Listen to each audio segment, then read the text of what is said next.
Hi all, welcome back to Amelia Finance. Today I thought we'd do a deep dive into what is the project management, the PMP test looking for in regards to three things: learning and development, team dynamics, and working norms. And this is what the PMP test is focusing for you as the role of the PM, not as the project owner, not as a scrum master, as the project manager. These are the three things that you need to be working. So first things first, learning and development. If someone on your team indicates that they want to grow or they're looking to become more skilled in a particular thing, it's for you to look for ways to encourage that person, to open doors for that person, and to think about ways that they could be more included into that. Maybe you're taking the day off, and so you ask them to step in and lead the daily stand-up. Perhaps you know of some training or a certain technology that the team will need in the future. Ask them to go read up on it, become more skilled. Think about, additionally, as a PM, think about the skill sets that you know the team will need in the next few months. You have the roadmap of the product or project.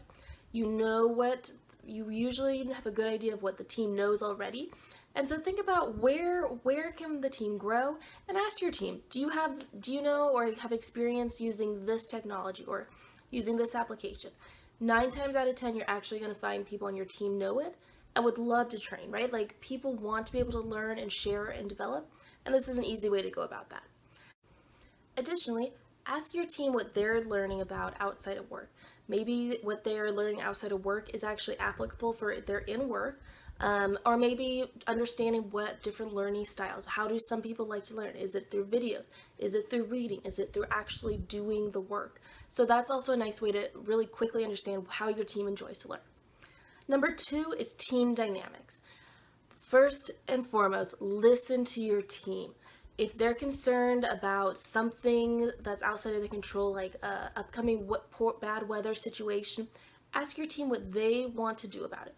Do they want to work the day, make it extra long? Do they want to work from home? Do they want to do a flex day? Giving the team the autonomy to make their own decisions helps them to take ownership and really just makes them feel included and know that you care about them. Another key thing about team dynamics is managing team conflict. You can't go to leadership, you can't go to your stakeholder, you really have to be the one to manage it yourself and manage it appropriately. And it's really uncomfortable, and it's going to happen, right? It's just going to happen. And often your team isn't actually going to change that much, so you actually have to work around it. And not work around it, but make it a part of, address it, work on mitigating it, work on resolving it, work on conflict resolution. Sometimes personalities clash. It just is. And so listening to both sides, recognizing that both sides have an opinion, good or bad, and you just have to work through team conflict. It's going to happen, so prepare yourself. Another thing, sometimes people do leave the team, and they're either rolled to a different part of the company, or they actually are leaving the company for their own set of reasons. One example I have of this is myself is someone was leaving the team right in a primary, really crucial part of the project, and we needed this person to complete this stage. And so asked them. So I asked them, said, hey, can you extend your stay? We'd like 2 weeks. I can understand maybe you can give 1 week. And they gave 10 days.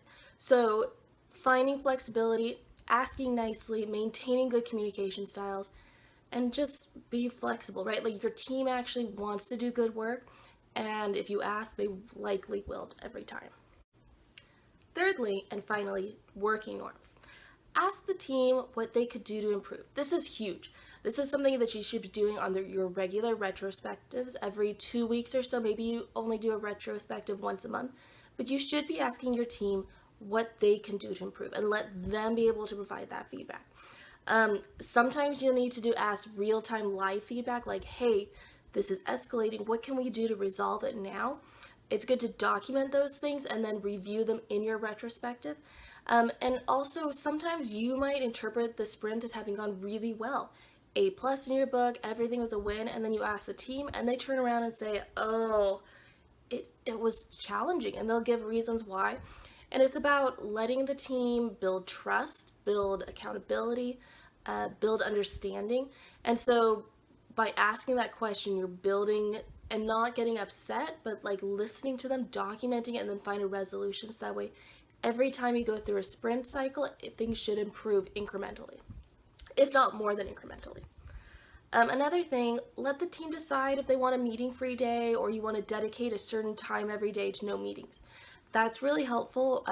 Often you find that teams spend large parts of the days in meetings that are mandatory that they have to attend, but they're not able to do the work. So give them the time back. Ask them, say, Fridays after 1, is it helpful to have the time back? Great. And then surface those things to leadership that your team are saying. Tell your stakeholders, tell your leadership team, hey, the team is requesting this. Maybe this is something that the broader companies would be benefiting in applying this. So just ask the team, what do they need in order to do their work appropriately to deliver the things that they've committed to? And thirdly, try and find the things the team enjoys to do together. Maybe you have a team that loves cricket or the Olympics, and they have a particular, there's the World Cup, or there's a particular time when like their favorite players are playing. Cancel meetings during that time. Give them the time back, give them the flexibility, let them indulge in their passions, and they will recognize that you gave of your time, you adjusted for their needs, and they will appreciate that. So with that, thanks for watching Amelia Finance. Like, follow, ask questions.